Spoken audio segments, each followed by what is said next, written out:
Julio Cortázar's short story, House Taken Over, Casa Tomada, was first published in 1946 in the Argentinian journal Los Anales de Buenos Aires, edited by Jorge Luis Borges, and later included in Cortázar's celebrated collection Bestiario, 1951.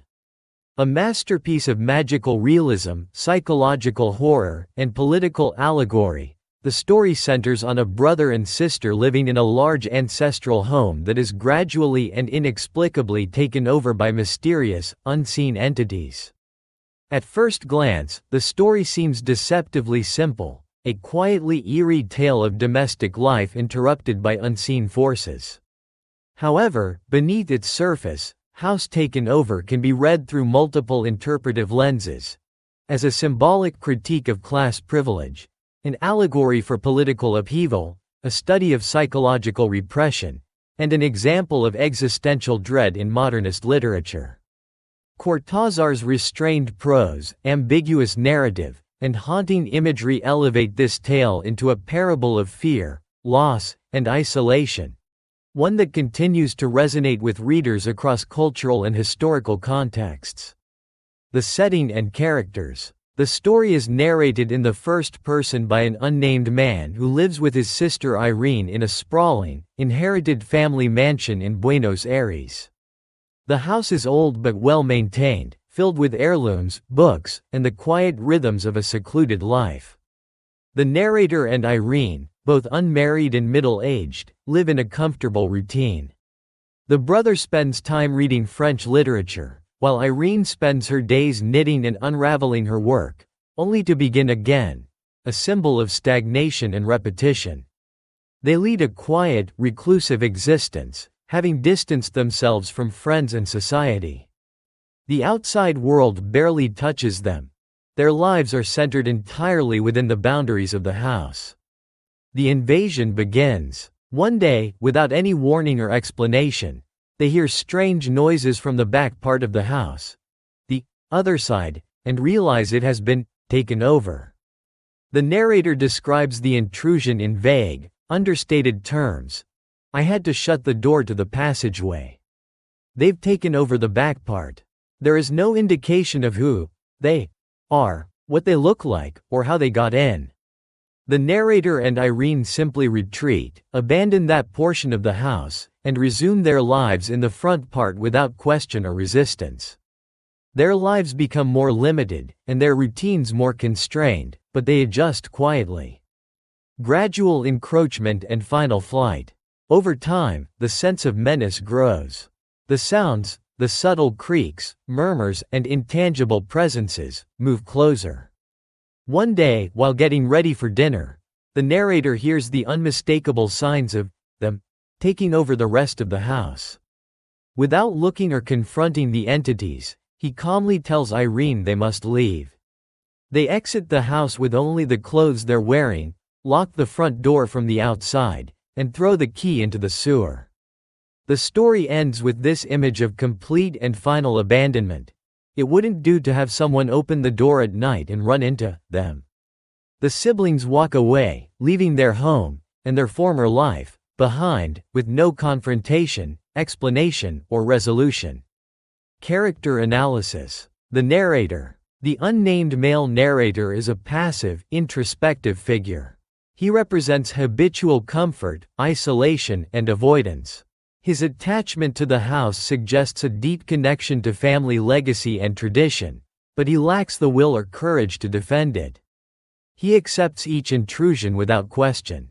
His avoidance of confrontation reflects either fear, resignation, or repression, an unwillingness to face the unknown or acknowledge deeper truths. The narrator embodies a consciousness that prefers retreat over resistance. Irene, the narrator's sister, is also defined by routine and withdrawal. Her obsession with knitting, unraveling, and re-knitting is emblematic of cyclical stasis and futile repetition. She is more passive than her brother, seemingly unbothered by the loss of space or material goods, content so long as she can continue her solitary activity. Her lack of emotional response or curiosity about the invasion heightens the story's sense of surreal detachment.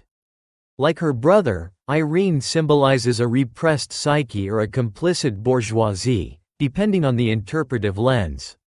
Themes and analysis. 1. Fear of the unseen, existential dread.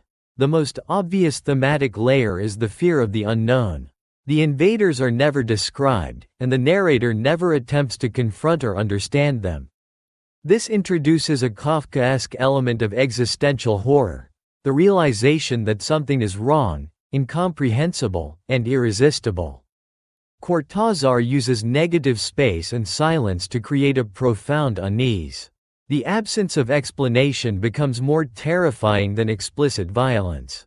The character's calm acceptance only intensifies the strangeness. The story can be seen as a metaphor for existential anxiety. The fear that life can be disrupted at any moment by unseen forces beyond our control or comprehension. Death, madness, societal collapse, or psychological breakdown. 2. Political allegory. Argentina and authoritarianism. Many critics interpret House Taken Over as a political allegory, especially in the context of Argentina in the 1940s, when Juan Perón began his rise to power. The siblings represent the old landowning aristocracy, isolated and complacent, suddenly displaced by an anonymous force that could symbolize political revolution, proletarian uprising, or authoritarian rule. The story dramatizes the fear of social and political change. The siblings' passive retreat reflects the inability, or unwillingness, of the upper classes to engage with or resist change, instead preferring to flee and relinquish their heritage. The mysterious others who take over the house can be read as a metaphor for the political other, the marginalized classes or political radicals who seize spaces once held by the elite. Cortázar, though politically complex himself, may be offering a critique of bourgeois denial and detachment from societal transformations.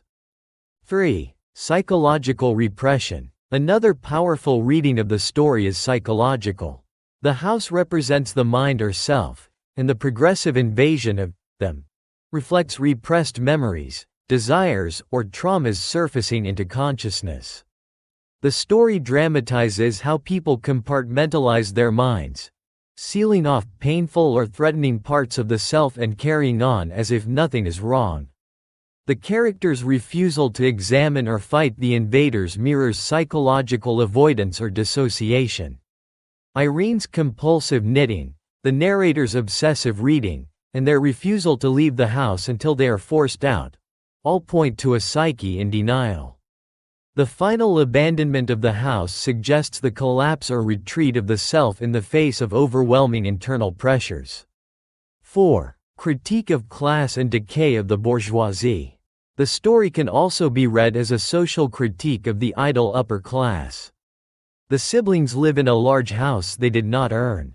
They are financially comfortable without working. Their lifestyle is repetitive, isolated, and purposeless. The house, once grand, is a symbol of aristocratic heritage now in decline, and the story shows how the bourgeoisie clings to comfort and tradition, even as change, symbolized by the intruders, becomes inevitable.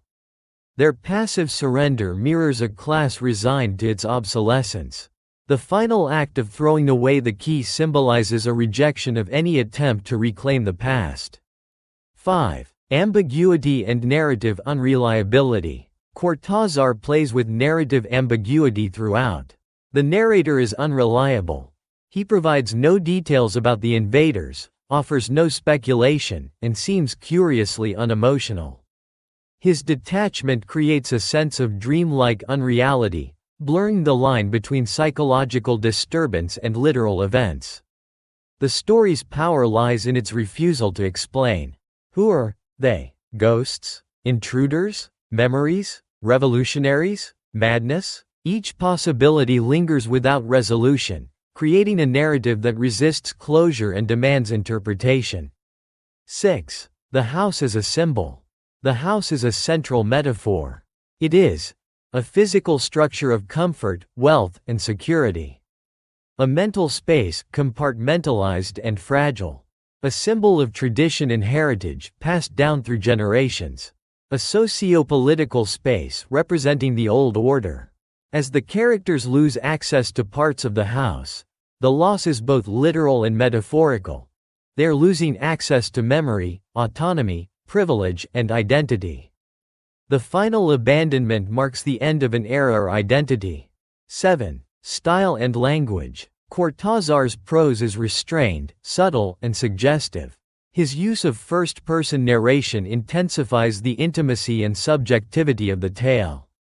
The narrator's matter-of-fact tone contrasts with the underlying horror, creating a sense of surreal dissonance. Cortázar avoids elaborate description. The others are never seen or defined. This minimalist approach invites the reader to project their own fears onto the story. The vagueness is intentional. It makes the horror more universal and psychological. The story's pacing is slow and deliberate, mirroring the character's passivity and the creeping dread. The final action, throwing away the key, carries enormous symbolic weight, marking the story's climax without dramatic flourish. Comparisons and literary influences. House Taken Over shares affinities with the work of Franz Kafka, especially in its evocation of unexplained dread and passive protagonists. Edgar Allan Poe, in its exploration of psychological disturbance and Gothic spaces. Henry James, especially The Turn of the Screw, in its ambiguous supernatural presence. Jorge Luis Borges, whose metaphysical and symbolic stories shaped Latin American literature in the 20th century. Cortázar's story also anticipates modern horror tropes, influencing writers like Shirley Jackson, The Haunting of Hill House, and even filmmakers like Roman Polanski, Repulsion, The Tenant. Conclusion. Julio Cortázar's House Taken Over is a haunting, enigmatic tale that functions on multiple levels: psychological, political, social, and existential. It is a story of retreat into comfort, denial, or silence, and a meditation on what happens when the foundations of identity, tradition, or sanity begin to erode. Through its subtle language, symbolic imagery, and deliberate ambiguity, the story invites a multitude of interpretations. Whether seen as a parable of bourgeois decline, a study of repressed trauma, or a commentary on authoritarian fear, the story retains its eerie power and literary brilliance. In the end, Cortázar refuses to offer clarity. The reader, like the characters, is left on the threshold, locked out of understanding, haunted by the sense of something lost, something taken over.